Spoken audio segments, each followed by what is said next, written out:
Good answers, man. Oh, thanks, man. That was good. Yeah. I forgot to thank Matchroom, you know. Doesn't matter. Listen, we all forget to. I say that in person, though. So. Yeah, good. So, yeah. Bonus. So listen, all the fighters here are thankful for the opportunity, including myself. They all know that we're thankful. Yeah. This is Mohammed for IFLTV, proudly sponsored by Everlast Women's former heavyweight world champion Joseph Parker, and you've got a better looking version of Joseph Parker here. Thanks. Just joking. I'll take that. My training partner, David Naika, bronze medalist at last Olympics. Looking forward to the fight that he's going to have here in the UK, his UK debut. He's had one fight in New Zealand as a professional, knocked out the guy in the first round. But this time he's going to, hopefully, we don't even know who his opponent is yet. But he's working hard. He's putting in the work and he's training with Andy, training with Tyson. I'm excited for him. Why is he the real deal? Because I've sparred him. I know what he has. I used David, and David used me for my fight with Junior Farr, and we had some very good spars together, going back and forth. So I know he's the real deal. I felt his punches. Listen, David, we've heard Joseph talk about you. You tell me a little bit about yourself and why you believe, as Joseph said, you're going to go to the top one day.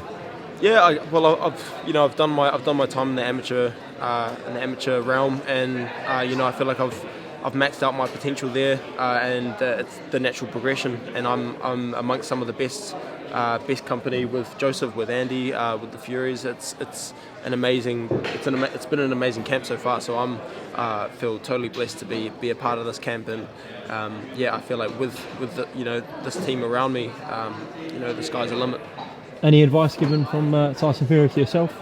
Yeah, he's been really forthcoming with all kinds of advice. He basically picked me to bits. As soon as he saw me jump in the ring and start shadowboxing, he just told me exactly what I'm doing wrong. But he came with constructive criticism, and he's been pretty available throughout camp. He even took our run yesterday morning. It was did some military style boot camp kind of stuff. Yeah, but no, he's been a real asset to the camp so far.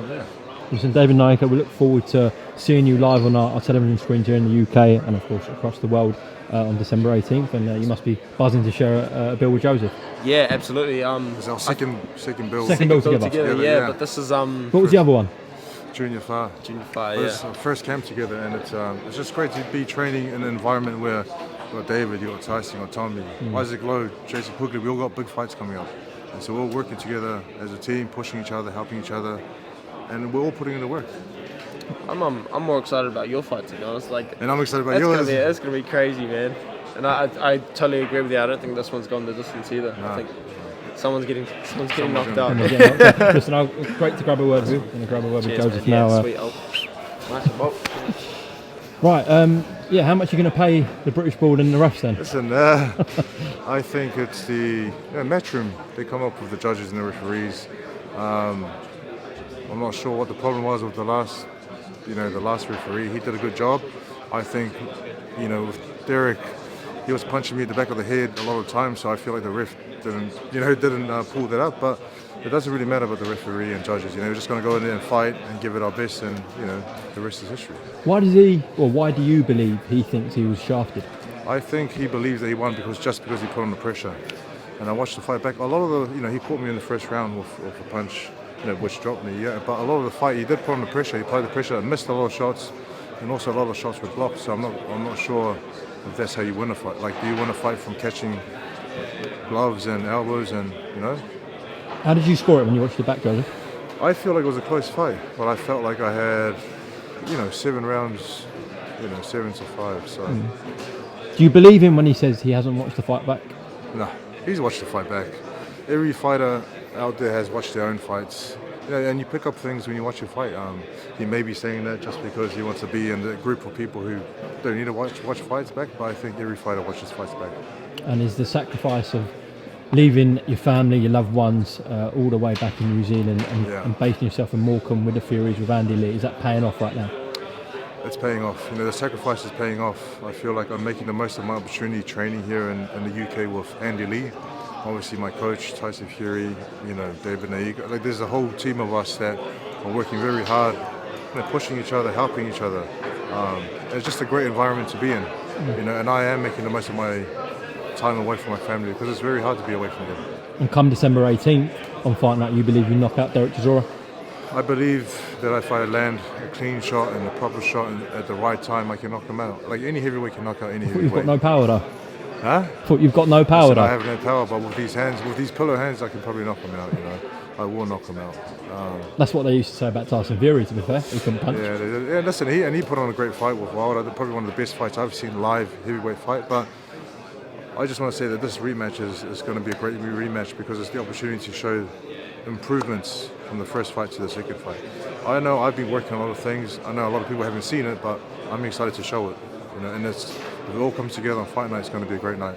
Joseph, can you just make comment on a situation we saw where Joe Joyce, his guys Frank Warren, were putting out a potential fight between you and him? So we know he's WBO number one, so that would have been a good fight for you to take. Obviously, you've beaten Derek. So why, when you've beaten Derek, give him the rematch? There was no rematch clause, and the potential fight with Joe Joyce was there. Why have you opted with the fight with My Chisora? manager, David Higgins, already agreed to the Chisora fight. And then when Joe Joyce and his team came in, the fight was already agreed. So it was I think they came late to the party. Well, that's what he told me, He said to me that Joe Joyce was, and their team had an offer to fight, but we already agreed with Matchroom. So I don't think we wanted to go back on our word after already agreeing to the Chisora fight. Is that a future fight for yourself? Of course.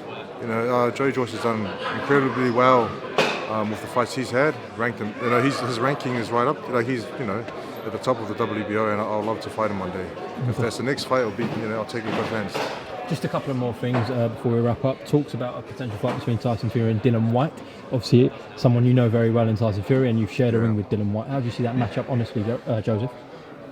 I think it'll be a great fight. Ultimately, I feel Tyson will have.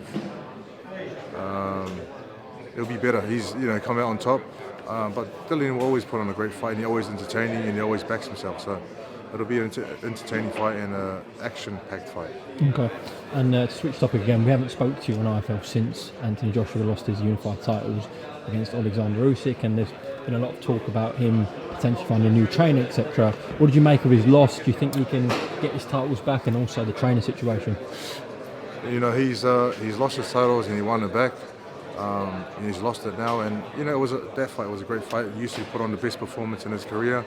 Very tricky with his footwork, movement, speed, and I guess Joshua didn't have all the answers that night. But now that he's looking for a new trainer, it must have been one of the hardest decisions. As myself, going through changing trainers, it was the hardest decision I ever had to make. But I feel it's going to be the right decision for him.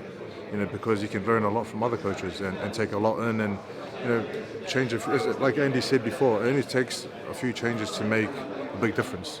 And I feel if he gets the right coach and the right game plan and work on the things that he needs to work on, he can get it back if he does those things right. Of course, he looks like he's got loads of potential options. What was the main thing where you saw Andy and said, I'm going to go with him? Because Andy's got to do the same thing ultimately. What was the main thing that led you to Andy?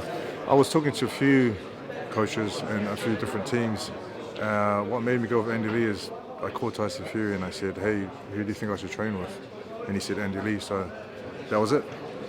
And that's how I joined Andy Lee. Went from 2 or 3 phone calls and then flying over to Ireland to meet him and start our camp for the first Chisora fight. Okay. Listen, Joseph Parker, appreciate your time here on IFL. As always, best of luck December 18th. Is there a final prediction and a message to all your fans around the world? Yeah, I'll get the win. And I'll do it better than I did the first time. And just a big thanks to all the supporters and people out there who are cheering us on. It's going to be a great night. Top man, Joseph. Always great to speak to you, mate. Thank you.